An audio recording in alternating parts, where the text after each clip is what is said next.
एहसान अफजल साहब की जानिब बढ़ना है। राना साहब, आपने पॉइंट सुन लिया अपने हरीफ का। ये फरमाएगा कि एक तो अब वो तो अभी भी फरमा रहे हैं कि आपके पास इख्तियार नहीं है, लेकिन सिर्फ ट्राई करना चाह रहे हैं कि जी जो मुतालिबात वो रखते हैं क्या वो पूरे भी कर पाते हैं आपके? नहीं। देखें, आज खान साहब ने कहा, ये रिपोर्टर्स ने इसको रिपोर्ट किया कि जो आप तस्वीरें हैं वो ना रिलीज करें या कोई इसको बहुत ज्यादा आप मीडिया पे ना इन मुज़ाकरात को डालें, ताकि हमारे जो वर्कर्स हैं वो मायूस ना हो कि वो मजाक। देखें, बात ये है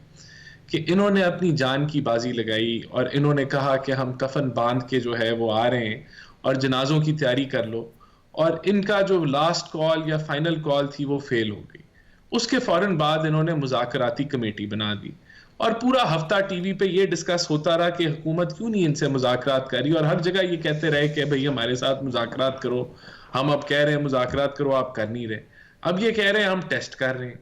तो देखें, बात ये है कि ये जमात, इसके पास अब मैं देखें, मैं मुस्बत बात करना चाहता हूँ, लेकिन हकीकत ये है कि इनको फाइनली उसी पार्लियामेंट में आना पड़ा जिसको ये जाली कहते हैं।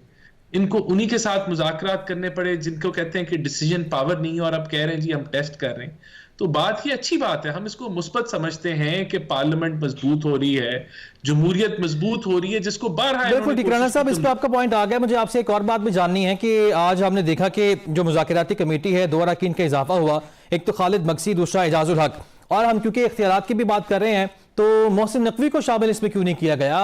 हम इससे पहले जो राना सनाउल्लाह का बयान सबके सामने है कि जी इख्तियारात वाले मामले पे, तो मेरे ख्याल से आपको नहीं लगता कि क्या मोहसिन नकवी भी शामिल होते तो ज्यादा जरा ये पावरफुल दिखाई देती कमेटी हमें?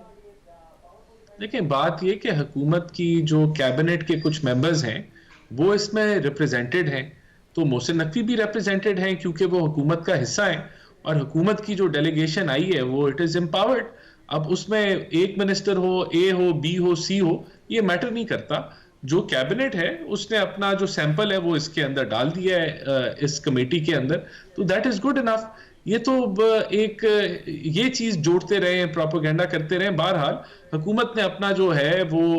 पॉजिटिव एक जेस्चर दे के बिल्कुल ठीक है, बिल्कुल ठीक। राना साहब आपका पॉइंट आ गया। हाफिज साहब, आपसे एक तो जानना ही चाह रहा हूँ कि आज जो सबसे पहले हमने अपने इंट्रो में भी मैंने जिक्र किया 190 मिलियन पाउंड वाला जो मामला था, डिले हो गया, वो इसकी क्या वजूहत हो सकती हैं? और एक ये मुझे जरा समझाइए भी कि जब फैसला महफूज है और उसको सिर्फ सुनाना है तो फिर इसमें डिले क्यों? देखिए, इसमें ये है कि दानिश, जब भी आपके इस तरह के हाई प्रोफाइल केसेस आते हैं या कोई भी जिसके अंदर आपकी लीगल जो प्रोपोजिशंस है वो ज़्यादा आती हैं या विटनेसेस ज़्यादा आती हैं, तो ये कोई अनयूजुअल नहीं है कि अदालत जिस दिन ये कहती है कि आर्गूमेंट्स क्लोज होते हैं कि जी मैं 10 दिन के बाद ये फैसला सुनाऊंगा, और उसके बाद 10 दिन के बाद जो है वो अदालत जो है बाज़ दफ़ा री हेयरिंग में भी मैटर को डाल देती है कि जी मैं चूंकि जब जजमेंट लिख रहा था तो उसके अंदर कोई ऐसे पॉइंट्स थे कि जिसके अंदर मैं दोनों फरीकों को दोबारा सुनना चाह रहा हूँ,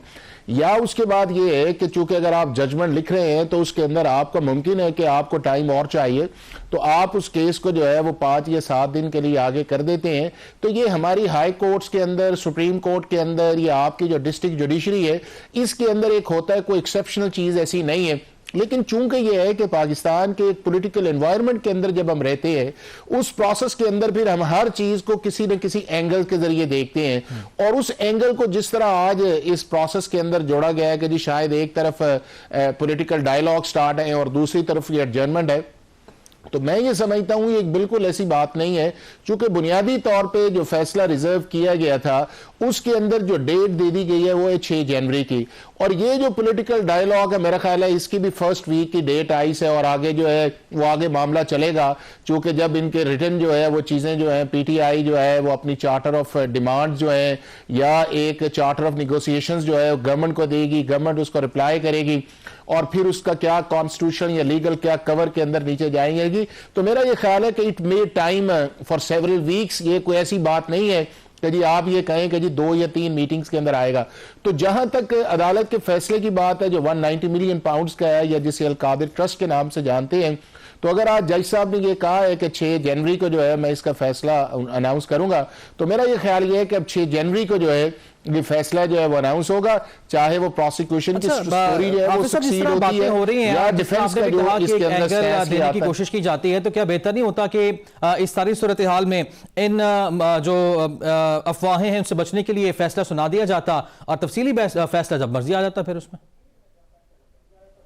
नहीं, देखें ना कि एक तो हमारे मुल्क के अंदर एक ये भी प्रॉब्लम रहा है, आप ये देखें कि जी 2 या 3 या 4 लाइनों का एक शॉर्ट ऑर्डर होता है और उसके बाद फैसला ही नहीं आता। और आपने वो देखा जो 12 जुलाई वाला, फिर एक आपके सामने कॉम्प्लिकेशन आई ना कि आपके सामने एक शॉर्ट ऑर्डर आया और उस शॉर्ट ऑर्डर की ऐसी कॉम्प्लिकेशंस जो है वो स्टार्ट होती गई कि फिर उसके बाद क्लैरिफिकेशन एक आई, फिर दूसरी क्लैरिफिकेशन आई, फिर उसके अंदर डाइसेंटिंग व्यू आए और उस व्यू के बाद जो है फिर एक जो फाइनली वो जजमेंट आई। तो मैं ये समझता ये हूं कि बजाय उस शॉर्ट ऑर्डर के अगर जज साहब ने ये मुनासिब समझा है कि जी मुझे 8 या 10 दिन और चाहिए, जिस तरह आज 23 दिसंबर है और अगले 8 या 10 दिन के अंदर आपकी 6 या फिर छुट्टियां भी इस वक्त आपकी डिस्ट्रिक्ट कोर्ट्स के अंदर या हाई कोर्ट या सुप्रीम कोर्ट के अंदर है, तो मेरा ख्याल है कि एक प्लॉजिबल एक ऐसी रीजन है। इसको पॉलिटिकली एंगल से, चूंकि पाकिस्तान के अंदर पॉलिटिक्स होती है और इस तरह के केसेस के अंदर कनेक्शंस को जोड़ा जाता है, वो एक और बात है। लेकिन जो जज साहब की जस्टिफिकेशन है